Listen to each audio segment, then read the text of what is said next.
The charge of desertion in the face of the enemy carried a maximum sentence under the Uniform Code of Military Justice of death.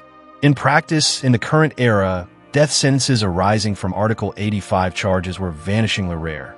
But the charge itself was not rare, and the preceding word, desertion, had the specific gravity of a word that altered the way everyone in a room understood the person it was applied to, regardless of what followed. Nina Reeves had been charged with desertion, absence without leave during a period of declared hostilities, and failure to obey a lawful order arising from an incident that had occurred 79 days earlier in a forward operating area in northeastern Syria. She had been missing from her assigned post for 72 hours. She had not communicated her location or intentions to her chain of command during those 72 hours. She had returned to the FOB on the 73rd hour, on foot, in civilian clothing, with no weapon and no gear beyond what she was wearing, and had been immediately detained. Her unit, the 2nd Battalion, 75th Ranger Regiment's Intelligence Support Element, to which she was attached as a signals intelligence specialist, had reported her absent at the 6-hour mark, in accordance with procedure.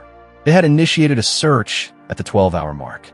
At the 24-hour mark, with no contact established and no trace of her departure from the FOB found in any available record, her commanding officer, Major Thomas Greer, had filed a report that had started the formal process she was now sitting inside.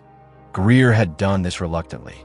He had told the investigating officer, when interviewed, that he had known Nina Reeves for 14 months and that the report was the most difficult professional obligation he had discharged in 9 years of service, because nothing in his experience of her, her work ethic, her precision, her judgment under pressure, the specific and consistent quality of her signals intelligence product, which the battalion's S2 had rated as exceptional in her last 3 performance evaluations, suggested abandonment as a possible explanation for her absence. He had filed the report because he had no other explanation. The Army required explanations, and in the absence of one, the form existed. What nobody in the battalion, not Greer, not the S2, not the investigating officer, not the Army's Criminal Investigation Division agents who had conducted the formal inquiry, had known, because there was no mechanism available to any of them by which they could have known, was that Nina Reeves had not abandoned her post. She had been ordered off it. The order had come through a channel that was not in any document available to any person involved in the court-martial proceedings, and the fact of the channel's existence was itself classified at a level that Morales, with his standard defense counsel security clearances, could not access. It had come on a device she was not permitted to describe in the current format.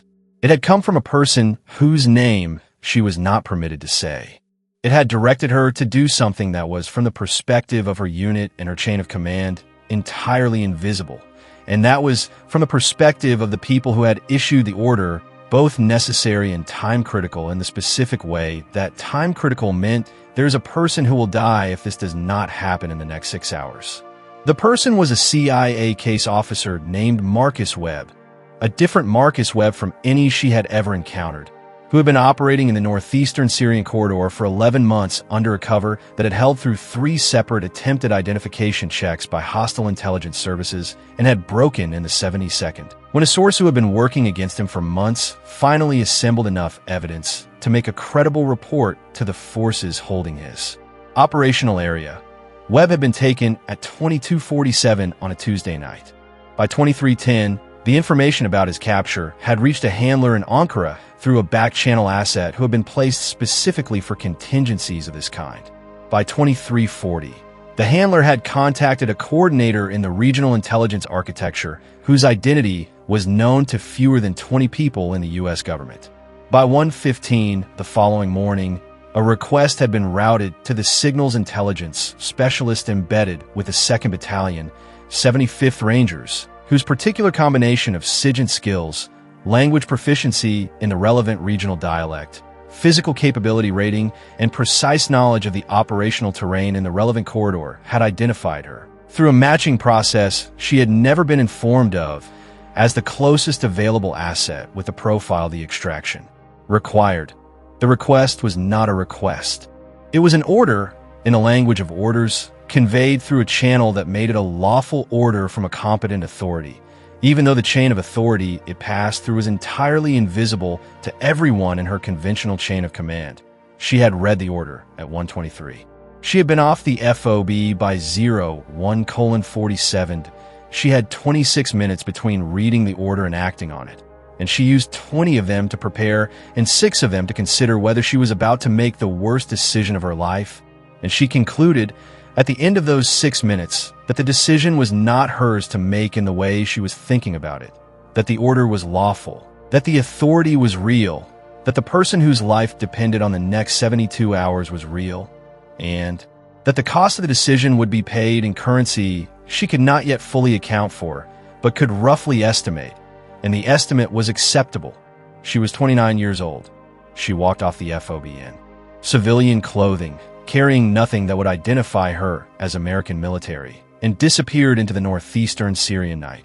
The 72 hours that followed were documented in considerable operational detail in a classified report that existed in exactly one copy, in a compartmented file that required a clearance level that, as of the morning of Nina Reeves's court-martial proceedings, had not been granted to any person involved in those proceedings. What the report described was, not by the standards of her operational profile, extraordinary.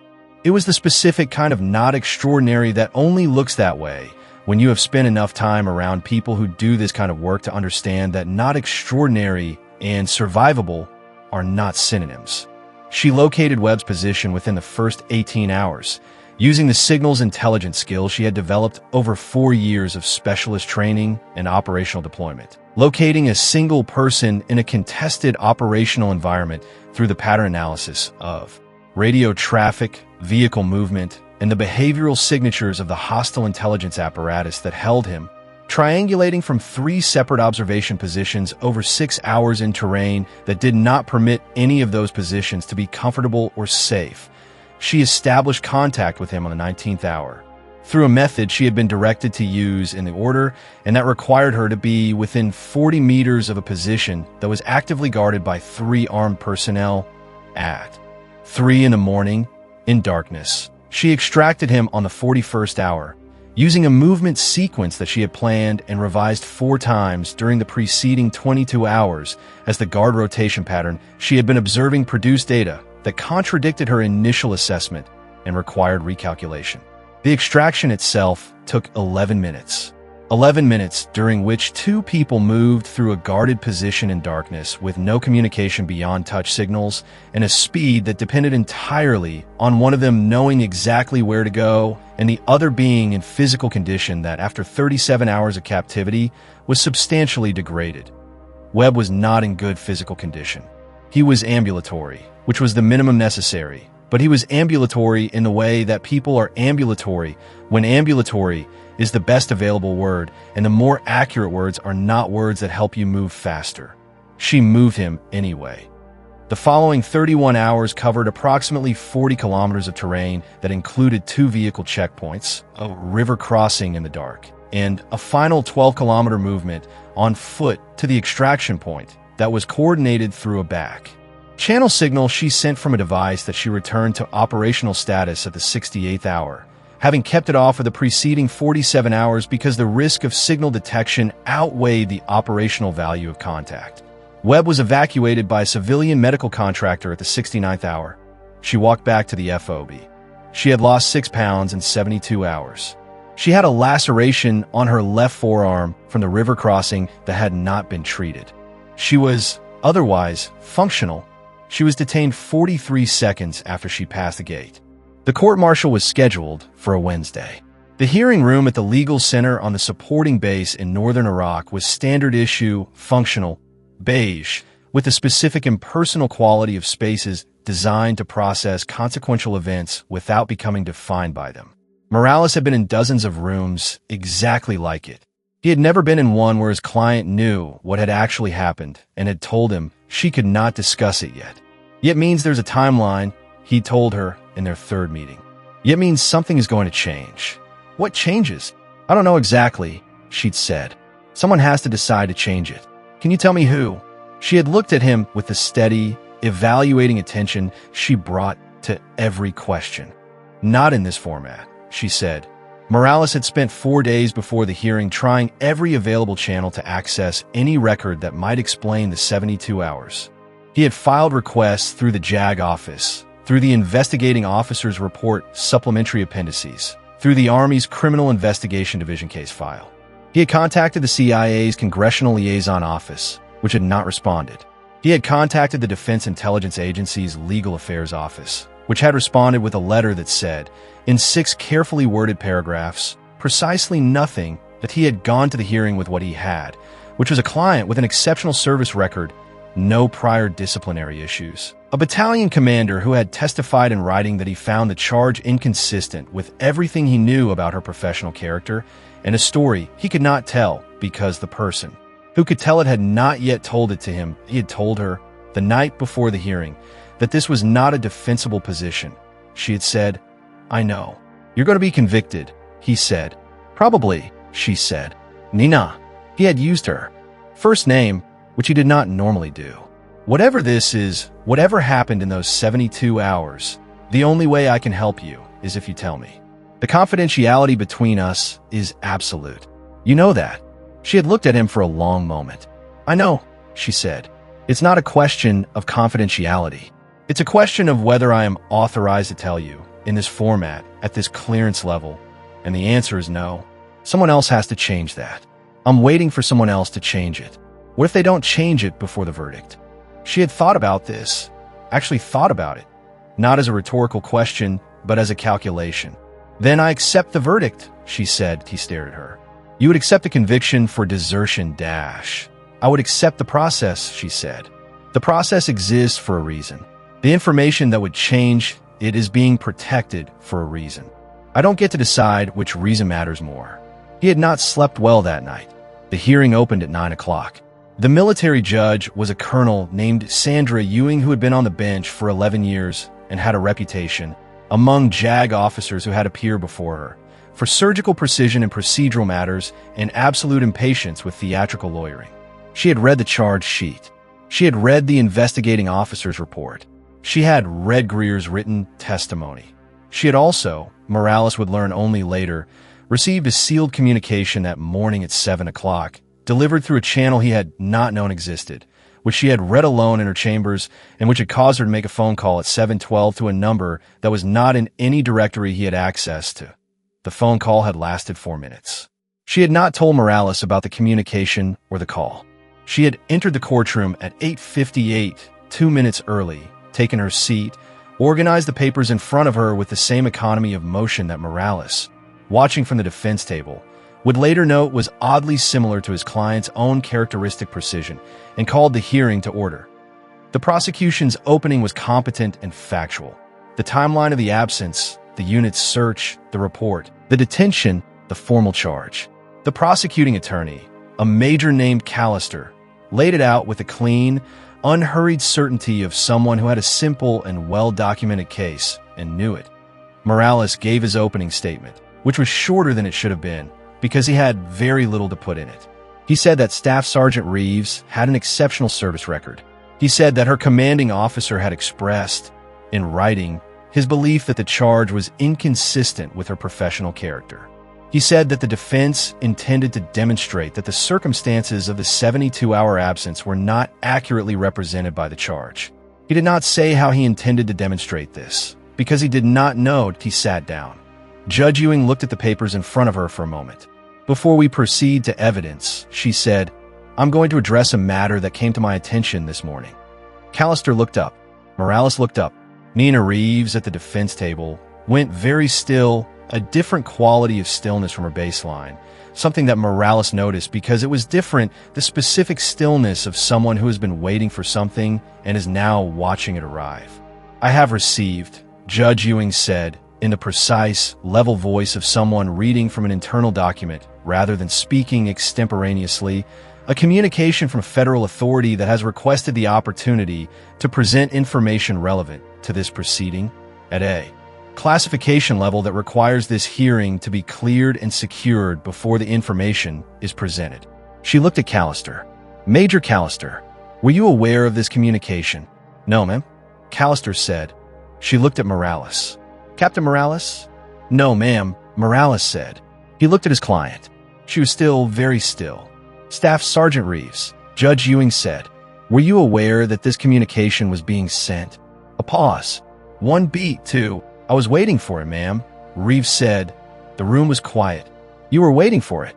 Judge Ewing said. "Yes, ma'am." "Since when?" "Since the night before the hearing, ma'am, when I confirmed that Captain Morales had exhausted the available official channels to obtain the relevant information independently. I expected that the authority would intervene before the evidentiary phase of the proceedings." Judge Ewing looked at her for a long moment.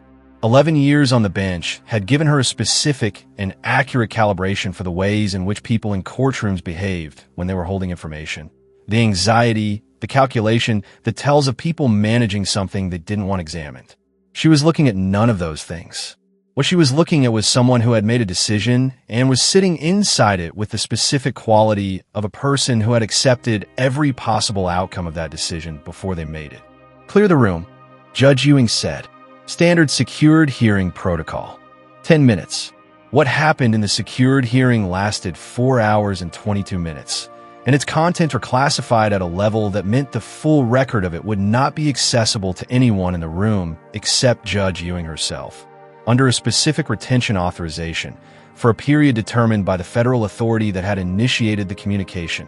Morales, in the room for the first time with actual clearance to hear what his client had been unable to tell him, sat at the defense table and listened to a 37-minute briefing delivered by a senior CIA officer whose name he was told once and immediately told not to write down.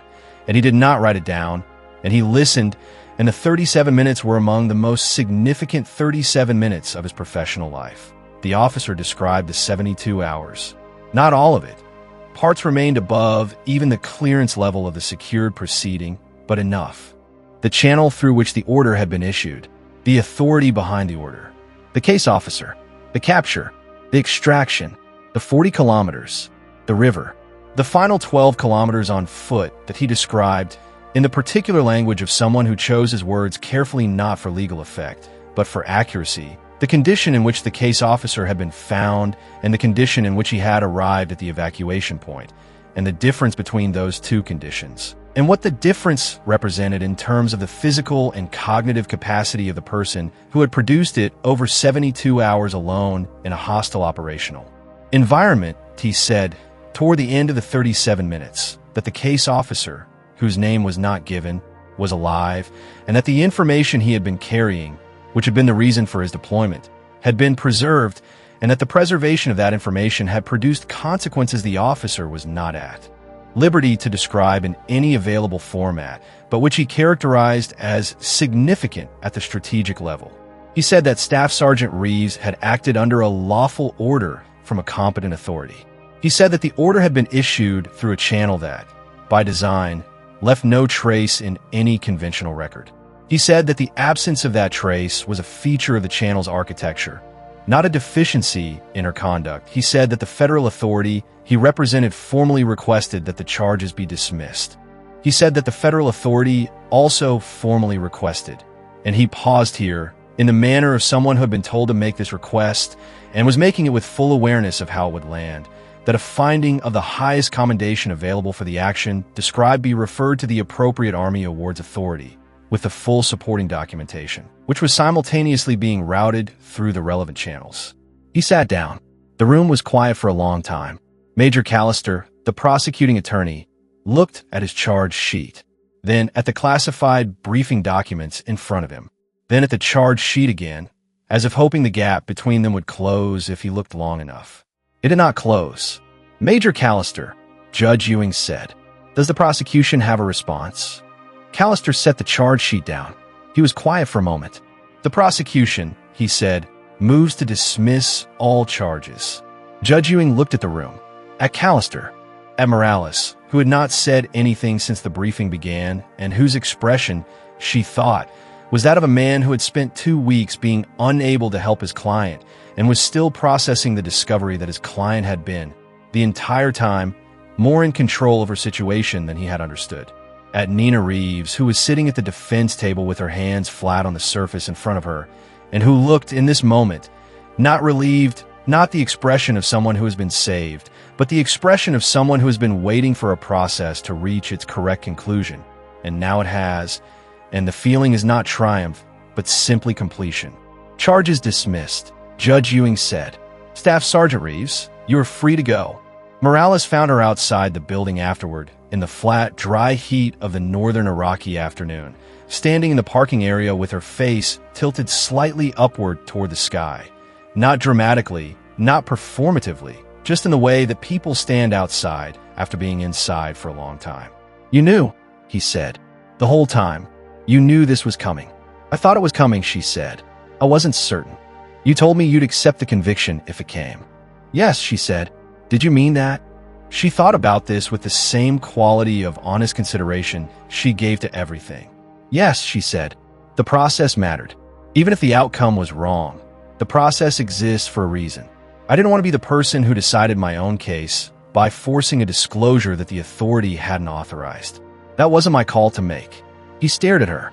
He had represented, in 7 years, soldiers who had committed the acts they were charged with, soldiers who hadn't, soldiers who fell somewhere in the complicated middle ground that most actual human conduct occupied. He had never represented someone who had been willing to accept a conviction for desertion in order to protect a classified operational channel. "What happens now?" he said. "I go back to work," she said. "Your unit." "Greer, what do you tell them?" "Nothing I'm authorized to tell them," she said. "They'll know the charges were dismissed. They won't know why. That seems difficult." She looked at him with the direct, even attention she had given him in their first meeting and every meeting since. "Major Greer filed a report because the process required it," she said. "He didn't want to. I know he didn't want to. He did it because the process existed and the process required it. I'm not going to be angry at a man for doing what the process required when I was the one who understood why the process couldn't see what I was doing." She paused. "He was right to file. He didn't have enough information to do anything else." "Are you going to tell him that?" "I'll tell him the charges were dismissed," she said. "I'll tell him I understand why he filed. That's what I'm authorized to tell him." He thought about this, about the specific shape of what she was describing, the chain of events that had produced a court-martial for something that should have produced a commendation, the system operating correctly within its own information constraints and arriving at a wrong conclusion, and the person most damaged by the wrong conclusion defending the system that had produced it because the system, absent the information it lacked, had done exactly what it was supposed to do. "You're a better person than I am," he said. It came out more plainly than he intended. She looked at him for a moment. Something in her expression shifted. Not quite a smile, but the shadow of one. "I've just been doing this longer," she said. She picked up the small bag she'd set on the ground. The same efficient pack she'd had at every meeting, the minimum necessary and no more, and walked toward the transport that was waiting to take her back to the forward operating base. Major Thomas Greer was waiting for her when she arrived. He was standing outside the entrance to the Intelligence Support Elements building, in the specific posture of a man who has been rehearsing something he is going to say and has decided, in the last moment before saying it, that the rehearsal is inadequate. He looked at her as she walked across the compound from the transport, and she looked back at him, and they covered the distance between them in the particular silence of people who have been on the same side of something and have been unable to say so for a period of time that has cost both of them something. "Nina," he said. "Sir," she said. He was quiet for a moment. "I want to say something," he said, "and I want you to let me say it." "Yes, sir. I filed the report," he said. "I filed it because the process required it, and because I had no other explanation, and because I have commanded this unit for 9 years, and the process of this unit is not something I was willing to set aside, even when my gut was telling me something the process couldn't account for. I want you to know that filing it was the hardest professional decision I have made in 9 years. And I want you to know that I'm sorry. Whatever happened, whatever it was that I couldn't see, I'm sorry that doing what I was supposed to do put you in the position you were in." She looked at him. The afternoon light was flat and hot, the kind of light that didn't create shadows because it came from everywhere at once. And in that light he looked, she thought, like someone who had been carrying something heavier than he was showing. "You did what the process required," she said. "You were right to do it. You didn't have enough information to do anything else, and the deficit wasn't yours." "I know," he said. "I'm still sorry." She nodded once. Clean, complete. I know, she said. They stood there for a moment in the flat afternoon light. Two people on the same side of something that the official record would not explain, in a compound that smelled of diesel and dry dust, and the particular institutional smell of a place where people lived in close quarters for longer than was comfortable, doing work that was more consequential than most of the world knew about. Are you good? He said. Yes, sir, she said. Do you need anything? She thought about this with genuine consideration, in the way she considered everything. 6 hours, she said. And then I'd like to get back to the intercept backlog. I've been out for 79 days, and the backlog is going to be substantial. He looked at her for a long moment. Take 8, he said. 6 is sufficient, sir. Take 8, he said again. That's an order. She looked at him steadily. Yes, sir, she said. She went inside. She slept for 6 hours and 20 minutes, which was a compromise she did not make explicit to anyone, and was at her workstation at 4:30 the following morning, the intercept queue open in front of her, the headset on, the specific focused stillness of her work posture settling over her like a physical fact. The backlog was substantial.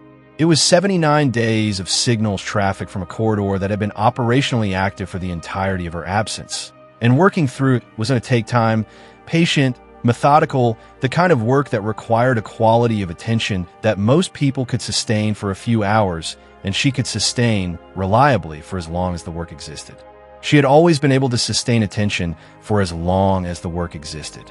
It was perhaps the most fundamental thing about her, the quality that had put her in front of the assessment, that had put her on the order that had put her in the Syrian night 79 days ago, and that would, in some form or another, put her in front of the next thing and the one after that. She was 30 years old. She had more ahead of her than she could see from here, and the work was waiting, and she was in exactly the right place to do it. She put on the headset. She went to work. The commendation, routed through the relevant awards authority with the full supporting documentation the CIA officer had promised, classified at a level that meant it would exist in her file in a form visible only to the clearance level required to read it, was approved 6 weeks later. Nobody at the forward operating base was told about it. Nobody needed to be. The work was what it was. The record was the record. The 72 hours had happened, and the case officer was alive, and the information he had been carrying had done what it was intended to do, and somewhere in the architecture are consequences that flowed from those facts. Things were different than they would have been. Nina Reeves knew this. It was enough.